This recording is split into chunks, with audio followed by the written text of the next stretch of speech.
Itu berbahaya Mas, kalau misalkan orang itu dikasih ilmu kesaktian misalkan. Kalau dia tuh nggak bisa membawa hati dan pikiran, kesombonganlah yang akan didapat. Yang akan menghantui mereka, itu Mas. Berarti berbeda ya Pak, dari orang yang ingin mencari jati diri sama kesaktian itu alurnya sudah berbeda ya? Beda Mas, beda. Ya orang inilah Mas, semuanya itu kan nek wong ngarani saiki ujian Mas. Jadi kita berniat untuk mencari pekerjaan saja, itu pun nggak langsung dapat kok Mas. Ya, kadang di sana tolak, di sana tolak, di sana tolak. Nah kan, nah, begitu juga dengan orang mencari kasarnya jati diri Mas. Di situ nanti juga ada sandungan-sandungan. Ada ditemui makhluk halus ini, ditemui makhluk halus ini. Cuman kalau kembali lagi ke orangnya, kalau memang niatnya itu benar-benar sudah ikhlas, tulus, benar-benar mencari kesejatian diri, kesejatian sebenarnya aku hidup ini untuk siapa, aku hidup untuk apa, ya pasti ketemu Mas. Ya walaupun banyak sandungan, cuman ibarat kata itu masih kekeh ke prinsip awal lah itu loh Mas.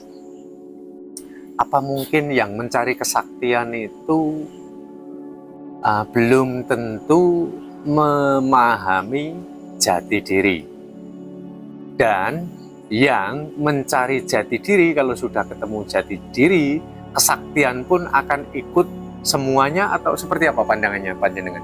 Ya apa ya Mas, orang yang mencari kesaktian itu ya kalau dipikir-pikir kembali ke orangnya Mas. Wong urip ki golek sakti ki tinggi apa? Golek ben kebal ki tinggi apa? Nah, Jaga diri kan. nah, rata-rata pasti jawabannya seperti itu. Kowe ben iso ngilang kasar. Kowe nggih apa lah kasaran untuk jaga diri lah. Berarti kalau jaga diri secara tidak langsung kita menanamkan di alam bawah sadar kita. Nanti kita kemana-mana itu banyak musuh kan gitu toh. Nah itu yang akan terjadi seperti itu Mas. Itu vibrasi namanya Mas. Jadi kalau kita tulus, kita merenung, kita melakukan lelaku sebenarnya apa sih? Ya, lelaku itu kan apa Mas? Mendorong keyakinan agar apa yang kita capai, ya, apa yang kita inginkan itu adalah terwujud kan gitu toh. Nah, sedangkan hidup kita, apakah disuruh mencari kesaktian? Apakah hidup kita itu dituntut untuk agar bisa ngilang kasaran? Enggak kan? Nah, kita dihidupkan ini, ya, hakikatnya kamu hidup. Ngerteni ono golek ono. Kowe urip ki kon ngopo? Nah, kan gitu toh. Kamu hidup itu disuruh untuk apa? Dan tujuan hidup kamu dihidupkan itu untuk apa? Lah itu loh Mas. Nah, kan sudah berbeda jauh Mas itu. Iya. Nah, jadi di situ Mas, makanya niat di awal sama keteguhan hati, ya, yang namanya jati diri, prinsip yang kuat, ya memang itu pengaruh sekali Mas di dalam perjalanan yang namanya lelaku. Nah itu. Dan berbicara tentang jati diri, para leluhur Jawa identik dengan yang namanya tempat-tempat wingit, sakral, punden, makam yang dianggap memiliki energi-energi yang besar. Nah, di sini cara menyimpulkan, membedakan mereka yang tersesat mendatangi tempat seperti itu dan yang tidak tersesat karena memang ada ketukan untuk sambung tali asih. Cara membedakannya seperti apa Pak dari ini? Itu yang ngerti adalah si pelakunya sendiri Mas. Kalau kita sebagai manusia itu nggak bisa membedakan. Si pelaku itu sendiri.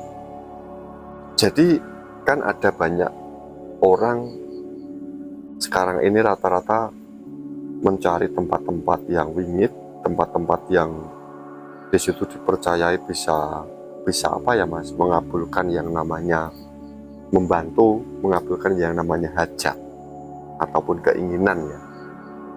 Jadi untuk membedakan antara itu sesat dan tidaknya kita nggak bisa Mas, karena yang tahu itu adalah si pelaku itu sendiri sama yang Maha Kuasa. Ya. Kita sebagai, misalkan kayak saya ya Mas, sebagai pengurus punden itu sendiri terkadang juga sebelum melakukan ritual juga dikasih pemahaman dulu agar tujuannya apa, nggak melenceng ataupun dalam tanda kutip nggak sesat. Kalaupun toh kita memberi pemahaman itu dipakai ataupun tidak, kita kan juga nggak tahu Mas, ya kan gitu toh. Nah jadi di situ kayak misalkan saya lah sebagai pengurus punden, itu pun terkadang juga bertanya-tanya.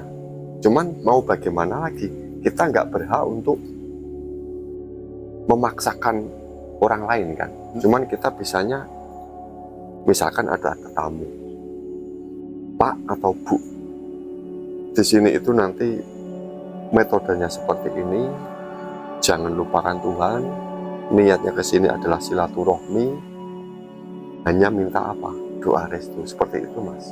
Jadi kalau panjenengan tanya masalah bagaimana cara membedakan, memang itu nggak bisa. Yang tahu hanyalah si pelaku sama yang Maha Kuasa, itu Mas.